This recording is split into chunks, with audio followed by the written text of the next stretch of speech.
Добрый день. Проходите, пожалуйста. Один из первых в прививочном кабинете сегодня ветеран Великой Отечественной войны Геннадий Баранов. Он получает второй компонент «Спутника Ви». Ветеран говорит, героически защищал свою родину, теперь надо и свой иммунитет защитить, чтобы встретить 76-ю годовщину Великой Победы на параде. Мы делаем прививку, чтобы не заразиться и не болеть потом. Это нам спасает жизнь. На часах 10 утра, а в 10-ю городскую поликлинику за вакциной пришли уже порядка 50 татарстанцев. Приходят с семьями. Вот Николай Выборнов со своей супругой. 3 дня назад записались, сегодня получают первый компонент «Спутник Ви». Страшно нет, потому что доверяю я.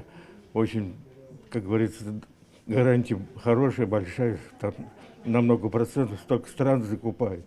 Из поликлиники сразу на грядке, говорят пенсионеры. Открывать дачный сезон и встречать гостей. Ну, во-первых, мы на дачу собираемся, чтобы уже приехать без всяких там проблем. Может быть, кого-то родственника своих бы еще не заразить. Кому вакцина для отдыха, а кому для работы, как, например, Тимуру Ибрагимову. Я на вахту собираюсь на север.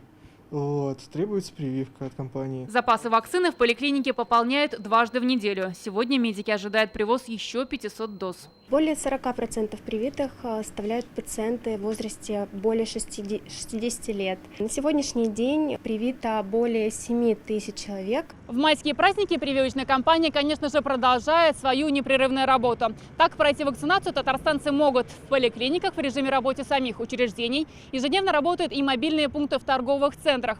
Но какую же вакцину выбрать? «Спутник Ви» либо «Эпивак Корона»? Как говорят медики, все в руках самих пациентов. Достаточно о своем выборе сообщить по телефону при записи в прививочный кабинет.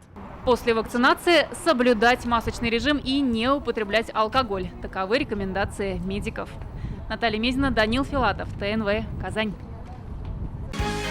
Закажи рекламу на ТНВ. Телефон в Казани 5 705 100.